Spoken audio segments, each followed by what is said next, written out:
आज है 19 मई 2026 दिन मंगलवार। Welcome back to clean news UP. चलिए देखते हैं उत्तर प्रदेश की 25 फटाफट बड़ी खबरों को।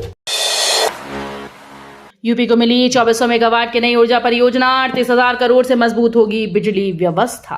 उत्तर प्रदेश को ऊर्जा क्षेत्र में बड़ी सौगात मिली है। प्रदेश सरकार ने 2400 मेगावाट क्षमता वाली नई तापीय ऊर्जा परियोजना को मंजूरी दी। करीब 38,358 करोड़ रुपए की लागत से बनने वाली इस परियोजना को सरकार और एनटीपीसी के संयुक्त उपक्रम के तहत विकसित किया जाएगा। इसके साथ ही मिर्जापुर में 765/400 केवी पुलिंग उपकेंद्र और नई पारेषण लाइन का निर्माण होगा। इस परियोजना से बिजली आपूर्ति व्यवस्था और भी मजबूत होगी।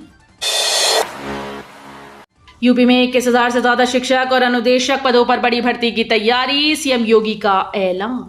उत्तर प्रदेश में शिक्षकों की बड़ी भर्ती को लेकर युवाओं के लिए बड़ी खुशखबरी है। मुख्यमंत्री ने घोषणा की है कि प्रदेश में जल्द ही 21,000 से अधिक शिक्षक और अनुदेशक पदों पर भर्ती की प्रक्रिया शुरू की जाएगी। बेसिक शिक्षा विभाग ने नगरीय परिषदीय स्कूल में 11,508 सहायक अध्यापकों और 10,000 अनुदेशकों की नियुक्ति का प्रस्ताव तैयार किया। सभी 75 जिलों से रिक्त पदों का ब्यौरा भेजा जा चुका है। जल्द ही आधिकारिक नोटिफिकेशन जारी होने की उम्मीद है। यूपी में 13 नई रियल एस्टेट परियोजनाओं को मंजूरी, गाजियाबाद में सबसे ज्यादा यूनिट बनेंगी। उत्तर प्रदेश रियल एस्टेट विनियामक प्राधिकरण ने लखनऊ सहित 8 जिलों में 13 नई रियल एस्टेट परियोजनाओं को मंजूरी दी। इन परियोजनाओं की कुल लागत 3,052.73 करोड़ रुपए है, जिसके तहत 4,772 आवासीय और वाणिज्यिक इकाइयों का निर्माण होगा। बैठक की अध्यक्षता संजय भूसरेड्डी ने की। सबसे अधिक परियोजनाएं और निवेश गाजियाबाद में दर्ज किए गए, जहां 1,936.72 करोड़ रुपए की लागत से 4 प्रोजेक्ट स्वीकृत हुए। इन योजनाओं से राज्य में शहरी विकास और रियल एस्टेट गतिविधियों को नई गति मिलने की उम्मीद है। वाराणसी और गोरखपुर में अग्निवीर परीक्षा की तैयारी तेज, 1 से 12 जून तक होगा आयोजन। वाराणसी और गोरखपुर में अग्निवीर भर्ती परीक्षा को लेकर तैयारियां तेज कर दी गई हैं। भारतीय सेना के द्वारा जारी कार्यक्रम के अनुसार परीक्षा 1 जून से 12 जून तक आयोजित की जाएगी। वाराणसी में 9 और गोरखपुर में 7 परीक्षा केंद्र बनाए गए। इस दौरान 6 और 7 जून को अवकाश रहेगा।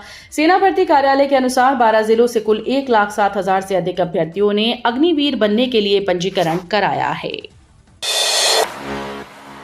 2047 तक यूपी बनेगा ग्लोबल एग्रीकल्चर हब, स्मार्ट खेती पर सरकार का बड़ा प्लान। उत्तर प्रदेश सरकार ने साल 2047 तक प्रदेश को ग्लोबल एग्रीकल्चर हब बनाने का बड़ा लक्ष्य तय किया। सरकार स्मार्ट खेती, आधुनिक तकनीक और बाजार आधारित नीतियों के जरिए कृषि क्षेत्र में बड़ा बदलाव लाने की तैयारी में है। योजना का उद्देश्य किसानों की आय बढ़ाना, ऑर्गेनिक खेती को बढ़ावा देना और फसल कटाई के बाद होने वाले नुकसान को कम करना है। सरकार खाद्यान्न, दलहन और तिलहन उत्पादन बढ़ाने पर भी जोर दे रही है। वर्तमान में उत्तर प्रदेश गेहूं, आलू, गन्ना, सब्जियों और शहद उत्पादन में देश में पहले स्थान पर बना हुआ है। यूपी में खत्म होने वाला है प्रधानों का कार्यकाल, प्रशासक नियुक्ति को लेकर बढ़ी हलचल। उत्तर प्रदेश की 1,043 ग्राम पंचायतों में ग्राम प्रधानों का कार्यकाल खत्म होने में अब सिर्फ 1 सप्ताह बचा है। ऐसे में पंचायतों की जिम्मेदारी किसे सौंपी जाएगी, इसे लेकर अभी तक कोई स्पष्ट निर्देश जारी नहीं हुए। प्रशासनिक स्तर पर चर्चाएं तेज हैं कि पंचायतों में प्रशासक नियुक्त किए जा सकते हैं। वहीं प्रधान संघ मांग कर रहा है कि वर्तमान ग्राम प्रधानों को ही प्रशासक बनाया जाए, ताकि गांव में चल रहे विकास कार्य प्रभावित न हो। प्रधानों का कहना है कि स्थानीय जरूरतों और योजनाओं की बेहतर जानकारी होने से वे पंचायत संचालन प्रभावी तरीके से कर सकते हैं। यूपी के गांव तक पहुंचेगी बस सेवा, मुख्यमंत्री ग्राम परिवहन योजना शुरू। उत्तर प्रदेश सरकार ने ग्रामीण परिवहन व्यवस्था को मजबूत करने के लिए मुख्यमंत्री ग्राम परिवहन योजना की शुरुआत कर दी। योजना के पहले चरण में करीब 80 मिनी बसेस का संचालन शुरू हो चुका है। सरकार का लक्ष्य प्रदेश की 59,000 से अधिक ग्राम सभाओं को बस सेवा से जोड़ना है। उत्तर प्रदेश राज्य सड़क परिवहन निगम के जरिए गांव को ब्लॉक, तहसील और जिला मुख्यालय से जोड़ा जा रहा है, ताकि ग्रामीणों को सफर में आसानी हो। अब तक 70 जिलों में 858 बस ऑपरेटर्स के आवेदन चयनित किए जा चुके हैं। महंगाई पर प्रदर्शन करना गंदी राजनीति, जनता खुद देगी जवाब, केशव प्रसाद मौर्य बोली। केशव प्रसाद मौर्य ने महंगाई को लेकर कांग्रेस के प्रदर्शन पर तीखा हमला बोला। डिप्टी सीएम ने कहा कि देश के संकट के समय महंगाई पर राजनीति करना सबसे गंदी राजनीति है और जनता इसका जवाब खुद देगी। उन्होंने कहा कि वैश्विक परिस्थितियों की वजह से हर जगह महंगाई बढ़ी है, लेकिन प्रधानमंत्री नरेंद्र मोदी लगातार इसे नियंत्रित करने का प्रयास कर रहे हैं। स्कूल से गायब शिक्षिका मॉरिशस में मिली, यूपी में बड़ी कार्रवाई। उत्तर प्रदेश के बिजनौर में बिना सूचना स्कूल से गायब रहने वाली शिक्षिका पर बड़ा एक्शन हुआ। जिला बेसिक शिक्षा अधिकारी ने सहायक अध्यापिका रीता को निलंबित कर दिया। आरोप है कि वो विभागीय अनुमति के बिना मॉरिशस में रह रही थी और 22 सितंबर 2025 से लगातार विद्यालय से अनुपस्थित थी। बीएसए सचिन कसाना ने बताया कि प्राथमिक विद्यालय रसूलपुर देहात में तैनात शिक्षिका के खिलाफ जांच के बाद कार्रवाई की गई। वहीं लापरवाही के आरोप में 2 अन्य शिक्षकों को भी सस्पेंड किया गया। यूपी में जीरो टॉलरेंस का असर, 9 साल में 289 दुर्दांत अपराधी ढेर। उत्तर प्रदेश में मुख्यमंत्री की जीरो टॉलरेंस नीति का असर लगातार दिखाई दे रहा है। पिछले 9 वर्षों में यूपी पुलिस ने अपराध और माफिया नेटवर्क पर बड़ा प्रहार किया। इस दौरान प्रदेश भर में 17,043 पुलिस मुठभेड़ें हुई, जिनमें 289 कुख्यात अपराधी मारे गए। वहीं 34,253 अपराधियों को गिरफ्तार कर जेल भेजा गया। सरकार का दावा है कि अपराधियों के खिलाफ चलाए गए इस अभियान से प्रदेश की कानून व्यवस्था मजबूत हुई है। हरदीप पुरी का बड़ा बयान, बोले देश में पेट्रोल, डीजल और एलपीजी की कोई कमी नहीं। केंद्रीय पेट्रोलियम मंत्री हरदीप सिंह पुरी सोमवार को वाराणसी में दिशा समिति की बैठक में शामिल हुए। इस दौरान उन्होंने विकास योजनाओं की समीक्षा करते हुए देश में पेट्रोल, डीजल और एलपीजी की कोई कमी नहीं है। हरदीप पुरी ने कहा कि वैश्विक तनाव और वेस्ट एशिया में जारी युद्ध के बावजूद भारत पूरी तरह से तैयार है। उन्होंने बताया कि प्रधानमंत्री खुद ऊर्जा आपूर्ति की स्थिति पर नजर बनाए हुए हैं। देश में कच्चे तेल और गैस की पर्याप्त उपलब्धता बनी हुई है। यूपी में दिव्यांगों को स्किल ट्रेनिंग में 5% आरक्षण, एसिड अटैक पीड़ितों को मिलेगी प्राथमिकता। उत्तर प्रदेश सरकार ने दिव्यांगजनों के लिए बड़ा फैसला किया। प्रदेश के सभी अल्पकालीन कौशल प्रशिक्षण कार्यक्रमों में दिव्यांगों को हर बैच में 5% आरक्षण मिलेगा। वहीं एसिड अटैक पीड़ित महिलाओं को प्रशिक्षण में विशेष प्राथमिकता दी जाएगी। सरकार का उद्देश्य इन्हें कौशल प्रशिक्षण और रोजगार के जरिए समाज में नई पहचान और समान अवसर देना है। व्यावसायिक शिक्षा और कौशल विकास राज्य मंत्री कपिल देव अग्रवाल ने बताया कि यह निर्णय दिव्यांगजन अधिकार अधिनियम 2016 के प्रावधानों के अनुरूप लिया गया है। यूपी में 932 नए अधिकारियों को नियुक्ति पत्र, सीएम योगी ने दिया पारदर्शिता का संदेश। उत्तर प्रदेश में 932 नए अधिकारियों को नियुक्ति पत्र सौंपे गए। मुख्यमंत्री ने कहा कि प्रदेश सरकार पूरी पारदर्शिता के साथ युवाओं को सरकारी नौकरियां दे रही है। उन्होंने बताया कि साल 2017 के बाद से अब तक 9 लाख युवाओं को सरकारी सेवाओं में भर्ती किया जा चुका है। ये नियुक्तियां उत्तर प्रदेश लोक सेवा आयोग के सम्मिलित राज्य और प्रवर अधीनस्थ सेवा परीक्षा 2024 के जरिए हुई। सीएम योगी ने नए अधिकारियों से ईमानदारी, निष्पक्षता और पारदर्शिता के साथ जनता की सेवा करने की अपील की। वाराणसी में टैक्स पर बड़ी राहत, स्वतंत्रता सेनानियों और पद्म अवॉर्डी को 50% की छूट। वाराणसी नगर निगम ने वित्तीय वर्ष 2026-27 के लिए टैक्स भुगतान पर नागरिकों को बड़ी राहत दी। 15 जुलाई तक डिजिटल ट्रांजैक्शन से टैक्स जमा करने वाले भवन स्वामियों को अधिकतम 12% तक की छूट मिलेगी। वहीं दृष्टिहीन और 80% से अधिक दिव्यांगता वाले भवन स्वामियों का टैक्स पूरी तरह से माफ किया गया। इसके अलावा स्वतंत्रता सेनानियों और पद्म अवॉर्डी नागरिकों को गृह कर, सीवर कर और जल कर में 50% की विशेष छूट दी जाएगी। उधर घटिया निर्माण करने वाली 2 फर्मों पर नगर निगम ने 7 लाख रुपए का जुर्माना भी लगाया है। राहुल गांधी का यूपी दौरा, रायबरेली और अमेठी में करेंगे कई कार्यक्रम। लोकसभा में नेता प्रतिपक्ष और कांग्रेस नेता राहुल गांधी 19 मई से 2 दिवसीय यूपी दौरे पर रहेंगे। राहुल गांधी पहले दिन रायबरेली और दूसरे दिन अमेठी में विभिन्न कार्यक्रमों में हिस्सा लेंगे। दौरे के दौरान वे कई विकास परियोजनाओं का उद्घाटन करेंगे, महिलाओं कार्यकर्ताओं से संवाद करेंगे, साथ ही जनता दरबार भी लगाएंगे। कांग्रेस नेताओं के मुताबिक राहुल गांधी 19 मई को दिल्ली से लखनऊ पहुंचेंगे और फिर रायबरेली के ठकुराइन कपुरवा जाकर बारात घर का उद्घाटन करेंगे।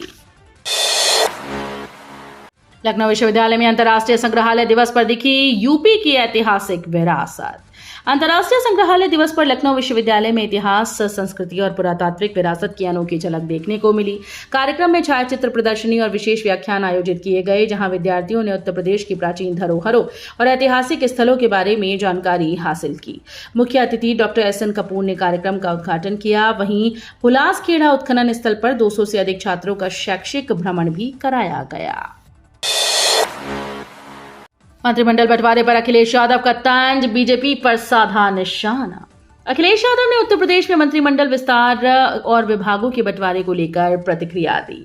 देर रात उन्होंने सोशल मीडिया पर पोस्ट कर संकेत दिया कि भारतीय जनता पार्टी ने अपने नेताओं की बजाय दूसरे दलों से आए नेताओं को ज्यादा अहमियत दी। उन्होंने इशारों में मनोज पांडे को मिले विभाग का भी जिक्र किया। अखिलेश यादव के इस बयान को राजनीतिक गलियारों में तंज के तौर पर देखा जा रहा है। इस प्रतिक्रिया के बाद यूपी की सियासत में एक बार फिर से बयानबाजी तेज हो गई। यूपी सरकार दे रही ड्रोन खरीदने पर सब्सिडी, किसानों को मिलेगा बड़ा फायदा। उत्तर प्रदेश सरकार किसानों को आधुनिक खेती से जोड़ने के लिए ड्रोन खरीद पर सब्सिडी दे रही है। ड्रोन तकनीक से खेतों में दवा छिड़काव का काम अब मिनट्स में पूरा हो रहा है, जिससे किसानों का समय और मजदूरी खर्च दोनों कम हो रहे हैं। इसके साथ ही किसान फसलों की निगरानी और बीमारियों की पहचान भी आसानी से कर पाएंगे।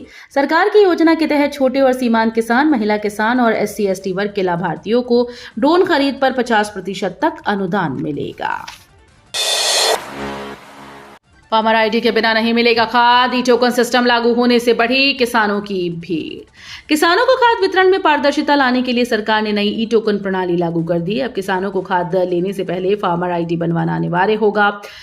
खरीफ सीजन की बुआई से पहले बड़ी संख्या में किसान राजस्व कार्यालयों और ऑनलाइन सेंटर्स पर पहुंच रहे हैं। नई व्यवस्था लागू होने के बाद कई जगह लंबी कतारें देखने को मिल रही हैं और किसान जल्द प्रक्रिया पूरी कराने में जुटे हैं। यूपी होमगार्ड रिजल्ट जल्द जारी होने की संभावना, 41,424 पदों पर भर्ती। उत्तर प्रदेश पुलिस भर्ती और प्रोन्नति बोर्ड जल्द ही होमगार्ड भर्ती का रिजल्ट जारी कर सकता है। रिपोर्ट्स के अनुसार यूपी होमगार्ड रिजल्ट 2026 मई के तीसरे या चौथे सप्ताह में घोषित होने की संभावना है। इस भर्ती अभियान के तहत कुल 41,424 पदों पर चयन किया जाएगा। रिजल्ट जारी होने के बाद अभ्यर्थी आधिकारिक वेबसाइट पर जाकर अपना परिणाम देख सकते हैं। परिणाम PDF फॉर्मेट में जारी होगा, जिसमें चयनित उम्मीदवारों की मेरिट लिस्ट और कट ऑफ अंक शामिल रहेंगे। गोरखपुर में जूनियर नेशनल रोइंग चैंपियनशिप शुरू, 20 राज्यों के खिलाड़ी दिखाएंगे दम। गोरखपुर में 46वीं जूनियर नेशनल रोइंग चैंपियनशिप का भव्य आगाज हो गया है। केंद्रीय राज्य मंत्री कमलेश पासवान ने प्रतियोगिता का उद्घाटन किया। गोरखपुर की प्रसिद्ध रामगढ़ ताल झील में अगले 3 दिनों तक देश भर के खिलाड़ी अपना हुनर दिखाएंगे। इस प्रतियोगिता में 20 राज्यों के 273 खिलाड़ी हिस्सा ले रहे हैं। रोइंग फेडरेशन ऑफ इंडिया और खेल विभाग के सहयोग से आयोजित इस चैंपियनशिप में 10 स्वर्ण समेत कुल 30 पदकों के लिए मुकाबला होगा। हड़प्पा से मॉडर्न काशी तक भारत कला भवन में दिखेगा बनारस का ऐतिहासिक सफर। अंतर्राष्ट्रीय संग्रहालय दिवस के मौके पर भारत कला भवन एक बार फिर से चर्चा में है। PHU परिसर में स्थित यह संग्रहालय भारतीय इतिहास, संस्कृति और विरासत को संजोने का अहम केंद्र माना जाता है। अब यहाँ एक नई दीर्घा तैयार की जा रही है, जिसमें हड़प्पा काल से लेकर आधुनिक बनारस तक के बदलाव को दर्शाया जाएगा। इस विशेष गैलरी के जरिए लोग प्राचीन काशी की सभ्यता, परंपरा और आधुनिक विकास को करीब से समझ सकेंगे। यूपी कैबिनेट के बड़े फैसले, पंचायत चुनाव के लिए OBC आयोग का गठन और पशु चिकित्सकों को राहत। उत्तर प्रदेश कैबिनेट की बैठक में सोमवार को 12 अहम प्रस्तावों को मंजूरी दी गई। सबसे बड़ा फैसला पंचायत चुनाव से जुड़े OBC आयोग के गठन का रहा, जो 6 महीने में अपनी रिपोर्ट सौंपेगा। इसके बाद पंचायत चुनाव में आरक्षण की रूपरेखा तय की जाएगी। वहीं पशु चिकित्सा छात्रों के लिए भी बड़ी राहत दी गई। सरकार ने इंटर्नशिप भत्ता 4,000 रुपए से बढ़ाकर 12,000 रुपए करने का फैसला किया है। यूपी पुलिस में बड़े फेरबदल की चर्चा तेज, कई अहम विभागों में प्रमुख के पद खाली। उत्तर प्रदेश में पुलिस विभाग में बड़े फेरबदल को लेकर सस्पेंस बना हुआ है। वरिष्ठ IPS अधिकारियों की नई तैनाती और तबादलों को लेकर लंबे समय से चर्चा चल रही है। कई अधिकारी DG स्तर पर प्रमोट हो चुके हैं, लेकिन उन्हें अब तक नई जिम्मेदारी नहीं मिली। वहीं होमगार्ड, EOW, विजिलेंस और इंटेलिजेंस जैसे अहम विभागों में प्रमुख के पद खाली पड़े हैं। ऐसे में पुलिस महकमे के भीतर नई पोस्टिंग और जिम्मेदारियों को लेकर अटकलें तेज हो गई। माना जा रहा है कि जल्द ही बड़े प्रशासनिक बदलाव देखने को मिल सकते हैं। लखनऊ को मिला 31 मई तक 20,000 नए कनेक्शन बढ़ाने का लक्ष्य। अब तो आप भी ले सकते हैं लाभ। पश्चिम एशिया में युद्ध के कारण उपजे LPG संकट से निपटने के लिए सरकार ने PNG नेटवर्क वाले एरिया में LPG आपूर्ति पर रोक लगाने के निर्देश दिए, लेकिन यह अभी दूर की कौड़ी नजर आ रहा है। पेट्रोलियम और गैस मंत्रालय ने लखनऊ को 31 मई तक 20,000 नए कनेक्शन का लक्ष्य दिया था, जिसमें अभी आधे कनेक्शन भी नहीं हो पाए। ग्रीन गैस का दावा है कि दिसंबर तक लखनऊ के प्रमुख 98 अपार्टमेंट को पूरी तरह से LPG फ्री कर दिया जाएगा। तो ये थी आज की 25 फटाफट बड़ी खबरें। अगर आपको न्यूज पसंद आई हो तो वीडियो को लाइक और शेयर जरूर करें। धन्यवाद।